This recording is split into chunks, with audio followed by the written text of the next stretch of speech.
الحمد لله وكفى والسلام على عباده الذين اصطفى أما بعد. اللہ تعالی نے انسان کے اصل فرائض میں سے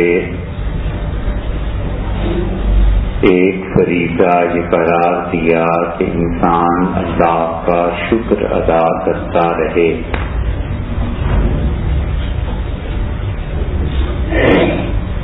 اور اللہ تعالی کے تمام انعامات وہ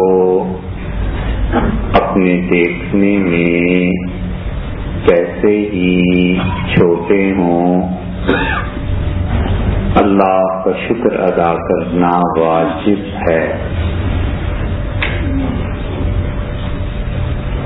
اور اس وجوب کے ترک سے، اس ضروری چیز سے، غفلت سے انسان اپنی زندگی میں بہت سی برکات سے محروم ہو جاتا ہے. اسی لیے اللہ تعالی نے خود قرآن کریم میں بھی یہ بات ارشاد فرمائی کہ حضرت لقمان نے اپنے بیٹے کو جو نصیحت کی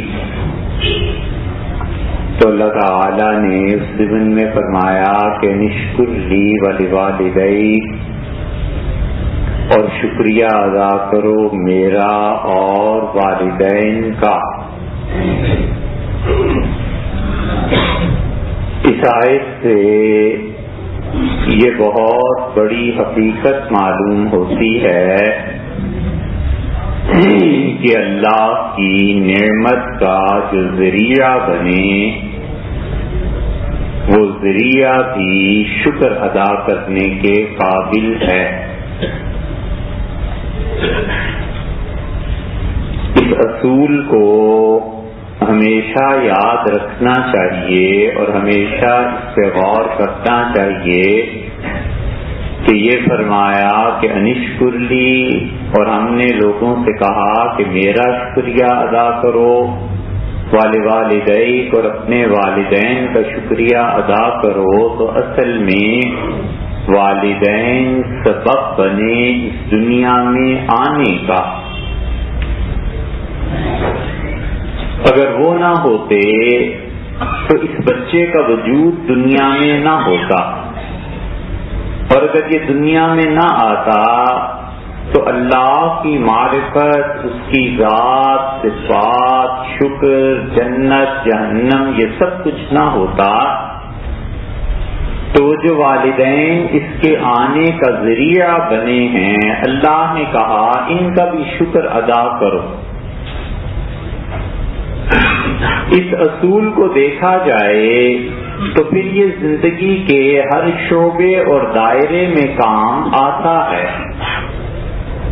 کسی نے سفارش کر دی اور کہا کہ اتنے افراد ہیں اور ان میں اس فرد کا حق زیادہ بنتا ہے، اسے نوکری دے دیں، تو وہ اس کا بھی شکریہ ادا کرنا ضروری ہے، کیونکہ وہ اللہ کی اس نعمت رزق کا واسطہ بنا.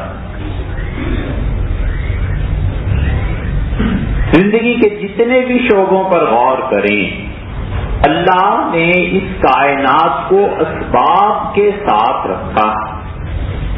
اور اگر کوئی آدمی یہ چاہے کہ سبب کے بغیر نتائج مرتب ہوں تو وہ آدمی یا تو پھر کرامت چاہتا ہے اور یا پھر وہ آدمی دماغی طور پر درست نہیں. اور اگر وہ کرامت چاہتا ہے تو کرامت تو اولیاء اللہ کی ہوتی ہے کہ بغیر کسی سبب کے نتیجہ حاصل ہو جائے. قرآن کریم میں آیا ہے کہ حضرت زکریا علیہ السلام نے حضرت مریم کے پاس وہ بچی تھی، پھل دیکھے تو انہوں نے کہا انا لکی ھذا، یہ پھل آپ کے پاس کہاں سے آتے ہیں؟ تو انہوں نے کہا کہ اللہ کی طرف سے۔ اب پھل لانا کسی انسان کو چاہیے تھے، وہ درمیان کا واسطہ بنتا، مریم کے لیے پھل خرید کے لاتے، یہاں واسطہ کوئی نہیں اور اللہ کی طرف سے آ رہے ہیں، تو بغیر کسی واسطے اور سبب کے نعمت جو ملتی ہے یہ کوئی کرامت ہو جائے تو ہو جائے، وگرنہ اللہ نے دنیا کو اسباب کے ساتھ باندھا۔ جو شخص درمیان کے ان انعامات کا شکریہ ادا نہیں کرتا وہ اپنا ہی نقصان کرتا ہے۔ اللہ نے قرآن میں بار بار کہا ہے کہ غنی عن العالمین، میں اس ساری کائنات سے بے نیاز۔ حضور اکرم صلی اللہ علیہ وسلم نے ایک حدیث میں یہ بات ارشاد فرمائی ہے، اور اس حدیث کے راوی جو تھے، روایت کرنے والے، ان کے متعلق آتا ہے کہ وہ جب اس حدیث کو پڑھتے تھے، لوگوں کو سناتے تھے، تو جسا علی رکبتیہ، وہ دو زانو ہو کر بیٹھ جاتے تھے۔ اتنی زبردست بات۔ حضور صلی اللہ علیہ وسلم نے فرمایا کہ اللہ تعالی نے مجھ سے کہا کہ میری ساری مخلوق جن اور انس اتنے نیک ہو جائیں جتنا اس دنیا میں سب سے اچھے آدمی کا دل نیک ہے، یعنی حضور صلی اللہ علیہ وسلم کے دل کی طرح پاک ہو جائیں سب انسان اور جنات، ما زادہ فی ملکی شیئن، وہ میری کائنات اور سلطنت میں ذرہ برابر اضافہ نہیں کر سکتے، اور یہ سارے مل کے اتنے نافرمان ہو جائیں جتنا کسی گناہگار سے گناہگار آدمی کا دل میرا نافرمان ہو سکتا ہے۔ ما نقص من ملکی شیئا، یہ میری کائنات میں میری سلطنت اور طاقت کا کیا بگاڑ لے؟ اور انہیں کہیے کہ تم سارے ایک میدان میں جمع ہو جاؤ، جب سے زندگی پیدا ہوئی ہے اور جب ختم ہوگا آخری بچہ جو اس کائنات میں آئے گا، اور ہر کوئی وہ مانگے جو اس کا دل کرتا ہے، اور میں سب کی منہ مانگی مرادیں پوری کر دوں، تو میرے خزانے میں اتنی کمی بھی نہیں آئے گی جتنا تم سوئی کو سمندر میں ڈبو دو تو وہ کتنا پانی اس کا لے لے۔ اس لیے میرے بندو، یہ تمہارے اعمال ہیں جن کو لوٹا کر میں تمہیں دے دیتا، تو جو اللہ کا شکر ادا کرتا ہے خدا اپنے انعامات اسے دے دیتا ہے۔ اسی لیے قرآن میں آیا ہے کہ لَإِن لَأَزِيدَنَّكُمْ وَلَئِن شَكَرْتُمْ، اور اگر تم میرا شکر ادا کرو گے تو میں تمہیں بہت زیادہ انعامات سے نوازوں۔ اللہ نے کائنات میں جتنی بھی چیزیں پیدا فرمائی ہیں ان میں کوئی نہ کوئی عیب لگ جاتا ہے، سوائے اس کے کہ اللہ نے انبیاء علیہ السلام کو محفوظ رکھا۔ اس لیے آدمی جس چیز کو بھی خدا کا انعام ہو اس پہ اس کے نقص سے درگزر کرے اور اس کے اچھے پہلو کو سامنے رکھ کے اللہ کا شکر ادا کرے۔ تعلیم کے بگڑ جانے سے، نصاب کے بدل جانے سے، اور بچوں کو، اگلی نسلوں کو بالکل پٹڑی سے اتر جانے کے جو اسباب اور ذرائع ہیں، ان میں آپ فرق دیکھیں کتنا آ گیا کہ اللہ نے یہ تعلیم دی کہ تمہارے والدین تمہیں اس دنیا میں لانے اور پھر پرورش کرنا اور پھر قربانی دے کے اپنی اولاد کے لیے اس کو کسی مقام تک پہنچانا، یہ سب چیزیں شامل ہیں، اور تم ان کا شکریہ ادا کرو۔ اللہ کی تعلیم یہ، اور اب ایسے نالائق ہو گئے کہ بات کرتے ہیں اور کہتے ہیں ماں باپ نے کیا احسان کیا، اپنے جذبات کی تسکین کے لیے میں دنیا میں آ گیا۔ کتنا فرق پڑ گیا ہے کہ وہ والدین کو بلیم کریں، برا بھلا کہیں، اور ادھر اللہ کہتا ہے کہ جو بھی ظاہری نعمت کا سبب بنتا ہے اس کا شکریہ ادا کرو، اور رسول اللہ صلی اللہ علیہ وسلم نے فرمایا کہ من لم یشکر الناس، اور جو آدمی لوگوں کا شکریہ ادا نہیں کرتا وہ اللہ کا شکریہ بھی ادا نہیں کرتا۔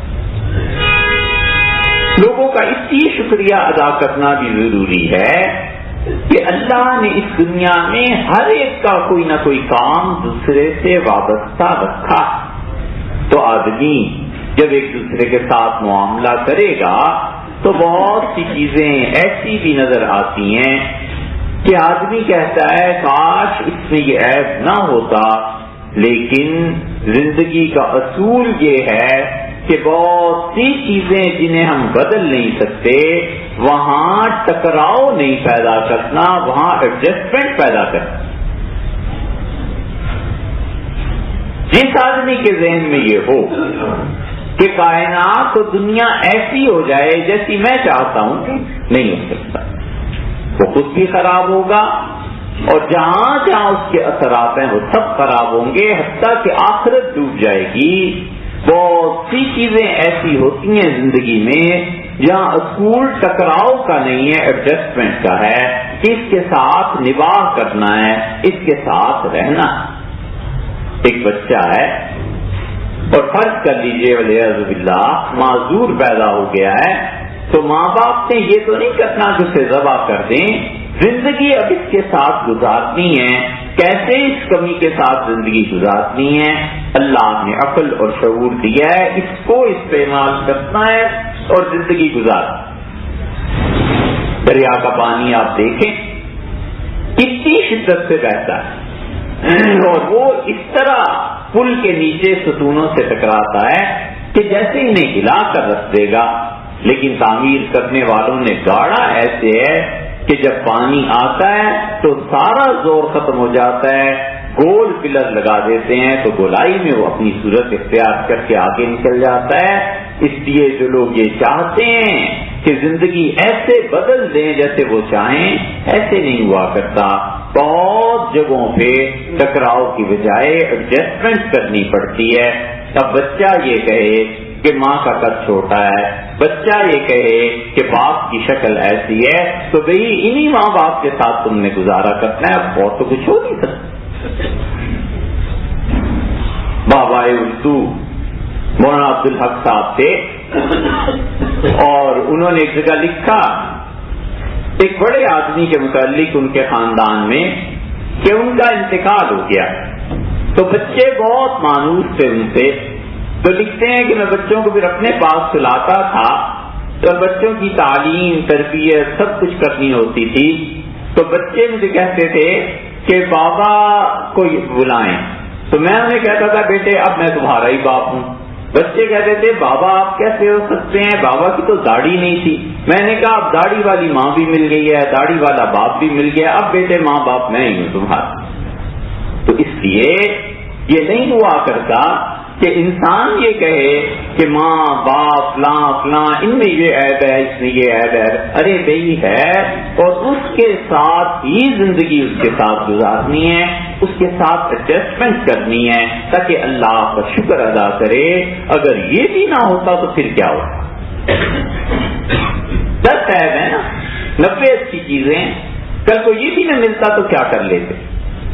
نتیجہ یہ نکلتا ہے کہ آدمی خوب سے خوب تر کی جستجو میں تو رہتا ہے، ترقی کا راز ہے، لیکن ہر موقع پہ یہ کام نہیں آتا۔ کیا کرے؟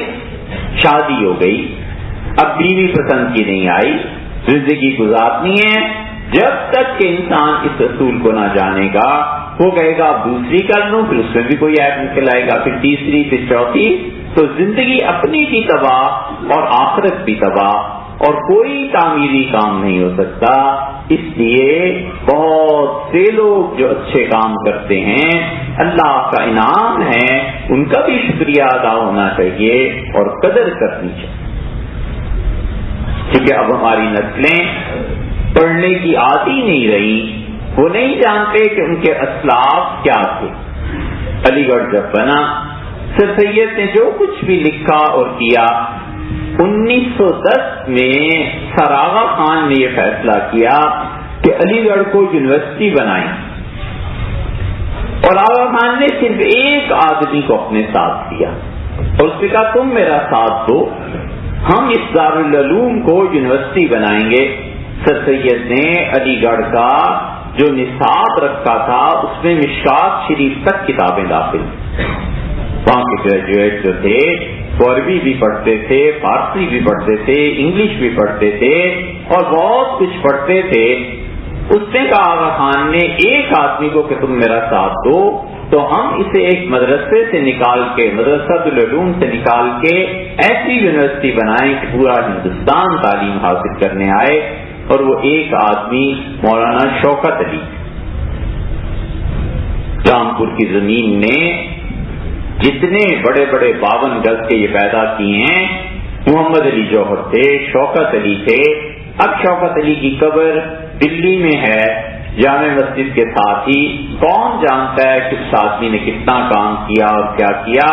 ایک سال کے لیے دونوں چلے گئے اور انہوں نے کہا ہم نے یونیورسٹی سے بنا کر دم لینا ہے۔ 1910 میں تنہا شوکت علی نے 35 لاکھ روپے لا کے جمع کرائے اور کہا یہ چندہ لا۔ 1910 کے 35 لاکھ جب 20-25 روپے تولہ سونا ہوا کرتا تھا، آپ اندازہ لگائیں کہ اب اس کی قیمت کیا ہوگی۔ ایک آدمی نے پورے ہندوستان سے دورہ کیا، لاکھ کے پیسے پیش کیے اور کہا اسے یونیورسٹی بنائیے۔ وہ یونیورسٹی بنی اور پھر اس کے بعد اس یونیورسٹی سے کون کون لوگ پیدا ہوئے، بر صغیر کی تاریخ کیا تبدیل ہوئی، یہ اس آدمی کا احسان۔ شادی ہوئی، 6 سال کے بعد ان کی بیوی کا انتقال ہوا۔ 30-35 برس انہوں نے تنہا زندگی گزاری۔ یہ تو جن کو گزارنی پڑتی ہے ان سے پوچھیں کہ اگر پاک رہنا ہو تو کتنا بوجھ پڑتا ہے۔ اور پھر اس کے بعد وہ لندن گئے، وہاں ایک عیسائی لڑکی تھی، اسے مسلمان کیا اور شادی کر لی۔ بس یہ شادی کرنی تھی، پورے ہندوستان میں کوحرام مچ گیا کہ عیسائیوں نے خرید لیا، عیسائی ہو گئے، عیسائیوں کا پٹھو ہو گیا، یہ ہو گیا وہ ہو گیا، اور پھر کوئی قدر نہیں کی۔ جو اٹھتا تھا کہتا تھا عیسائیوں کے پٹھو ہیں جی، عیسائیوں نے لڑکی دے کے اپنے بندے کو خرید لیا۔ اس آدمی کو دیکھو سارے انعامات پہ پانی پھر گیا، مگر شوکت علی جیسا آدمی پھر پیدا بھی۔ اس لیے یہ جو ناقدری کی روش اختیار کر لیتی ہیں قومیں، خاندان، افراد، معاشرہ، کہ کسی کی ایک بات نظر آ گئی تو اس کی ساری خوبیوں پہ پانی پھیر دو کہ یہ ایسا اور یہ ویسا اور یہ چیزیں، بہت خطرناک بات ہے۔ اس سے نتیجہ یہ نکلتا ہے کہ اس آدمی کا تو کچھ نہیں ہوتا۔ جو صلاحیتیں اللہ نے دی، جتنا اس پہ کام کیا، خدا اس کو اجر بھی دے گا، اس سے بھی زیادہ نوازے گا۔ چھوٹے فائدہ نہیں اٹھا سکتے، ان کی شخصیت ادھوری رہے۔ خاندان میں بڑے لوگ ہوتے ہیں، کوئی غلطی ہو گئی، اس ایک غلطی پر اتنا اصرار کہ اس کی ساری شخصیت دھبادار ہو جائے، یہ چیزیں ناقدری کی طرف لے جاتی ہیں۔ نتیجہ یہ کہ انسان ناشکرا ہوگا۔ یہی وجہ ہے کہ نظریاتی مسلمان وہ زیادہ اہم ہے اللہ کی نگاہ میں بنسبت عملی مسلمان۔ عملی مسلمان ہے، 10 مسئلے آپ کو بتا دیے، آپ نے یاد کر لیے، 100 مسئلے یاد کر لیے، 1000 مسئلے یاد کر لیے، یہ عملاً آپ کو نماز، روزہ، فلاں جگہ پہ کام آئیں گے، بالکل ٹھیک ہے۔ لیکن جس دن مصیبت پڑی، جس دن تکلیف ہوئی، جس دن کوئی تنگی اور فاقہ آیا، فوراً اللہ سے ایسے ایسے کفر کے جملے کہے کہ والعیاذ باللہ ساری زندگی خراب ہو گئی۔ اللہ کی نافرمانی، اللہ کے متعلق، رسول صلی اللہ علیہ وسلم کے متعلق کوئی ازم آ گیا، سوشلزم، کمیونزم، سب کچھ چھوڑ کے نبوت کا پیغام ان کی جھولی میں جا بیٹھے۔ تو یہ اس وجہ سے ہوتا ہے کہ نظریاتی مسلمان نہیں ہے۔ نظریاتی مسلمان ہوتا اسے اللہ کی معرفت حاصل ہوتی، خدا کی ذات اور صفات کا پتہ ہوتا، نبوت جو راہ دیتی ہے اس کی قدر و قیمت ہوتی، تو 1000 بار انکار کرتا کہ میاں پاکا ہے، تنزیہ ہے، کوئی بات نہیں، میرا رب حقیقت میں ہے، اللہ رزاق ہے، حکیم ہے، اللہ کی یہ صفات ہیں۔ ایسے لوگوں میں ارتداد نہیں آتا، ایسے لوگ مرتد نہیں ہوتے۔ اس لیے کہ وہ اصل میں حقیقی طور پر بن چکے ہوتے ہیں، وہ نبوت کی قدر جانتے ہیں، وہ تقدیر پر جو ایمان بنا ہوا ہوتا ہے وہ کہتے ہیں یہ چیز تو پیش آنی تھی، میں اسے ہٹا نہیں سکتا تھا، اللہ کی تقدیر ہے، اب کدھر جاؤں۔ یہ سب چیزیں نظریاتی مسلمانوں سے آتی ہیں، اور نظریاتی مسلمان وہ لوگ بننے کو تیار نہیں۔ آپ کہیں چلے جائیں، کوئی ذات، صفات، خدا کی تقدیر، اللہ پہ توکل، اعتماد، یہ بات لوگوں کو اتنی نہیں بھاتی جتنی یہ بھاتی ہے کہ نماز کے فرائض جو یہ ہے وہ بھی اپنی جگہ بہت، ہاں اس کا انکار نہیں، لیکن نظریاتی طور پہ جو بنے ہوئے انسان ہوتے ہیں اللہ کا شکر ادا کرتے ہیں، انہیں یہ احساس رہتا ہے کہ یہ وقت چلے جانے والا ہے، اللہ کے حضور میں حاضری دینی ہے، خدا کے یہاں پہنچیں گے، اللہ کے یہاں عذاب ثواب کا معاملہ ہے، تو ہمیشہ اپنے آپ کو اچھی طرف لے جائے، نظریے سے بنے، دنیا ادھر سے ادھر ہو جائے اس کا نظریہ تبدیل نہیں ہوتا، اللہ کے ساتھ تعلق برابر استوار رہتا ہے، اللہ سے مانگتا ہے، جب کوئی مشکل پیش آتی ہے ہاتھ پھیلا دیتا ہے، چپکے چپکے اللہ سے مانگتا ہے، لوگوں کے سامنے اللہ سے مانگتا ہے، یہ سب کیا چیز ہے؟ یہ در حقیقت وہ نظریہ ہے جو اس کے ذہن میں بیٹھ چکا کہ مجھے اپنے رب کا شکر ادا کرنا ہے، اللہ کا شکر ادا کرتا ہے، اسی لیے اللہ تعالیٰ اپنے بندوں کی تعریف کرتے ہیں، جو لوگ صبر کرتے ہیں، جو لوگ شکر کرتے ہیں۔ حضرت ایوب علیہ السلام کے متعلق اللہ نے کہا ہم نے انہیں آزمائش میں ڈالا، پھر اللہ نے فرمایا انا وجدناہ صابرا، ہم نے اپنے اس بندے کو بڑا صبر کرنے والا تھا، تو پھر خدا کہتا ہے نعم العبد، کیا ہی اچھا بندہ ہے۔ اللہ کس کی بندگی کا اقرار کرے، اس سے زیادہ کیا تمغہ اور سرٹیفکیٹ کسی کو چاہیے؟ فرمایا نعم العبد، اور میرا بندہ یہ بہت ہی انہ اواب، یہ بات پر میری طرف رجوع کرتا۔ دلی میں ایک بزرگ بیمار ہو گئے اور شاہ اسحاق صاحب رحمۃ اللہ علیہ جو تھے وہ عمر میں ان سے بہت چھوٹے، لیکن خاندان شاہ ولی اللہ رحمۃ اللہ علیہ کا تھا، تو عیادت کے لیے گئے تو وہ اللہ اللہ کر رہے۔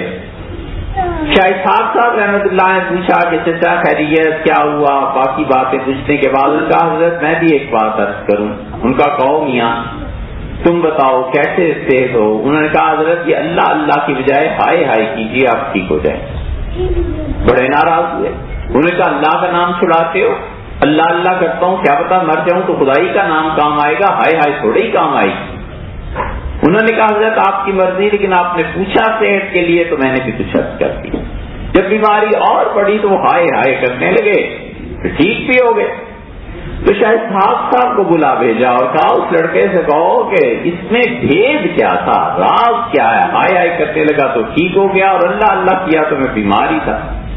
انہوں نے کہا حضرت اس میں بھید یہ ہے کہ وہ جو اللہ اللہ تھا نا وہ ایک طرح کا ادعائے نفس ہے، اپنے ہونے کا اقرار ہے کہ جو مرضی ہو جائے اللہ ہی اللہ ہے، بس ٹھیک ہے اللہ اللہ کر رہا ہوں، اور ہائے ہائے میں بندگی کا اظہار ہے کہ ارے میں کسی قابل نہیں ہوں اس مصیبت کو ٹالوں۔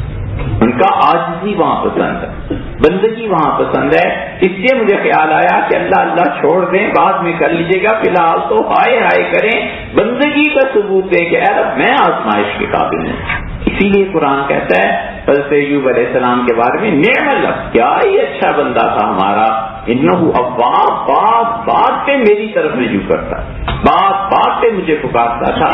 یہ نظریاتی لوگ ہیں اور وہ لوگ شکر ادا کرنے والے ہیں۔ اللہ تعالیٰ ہمیں اور آپ کو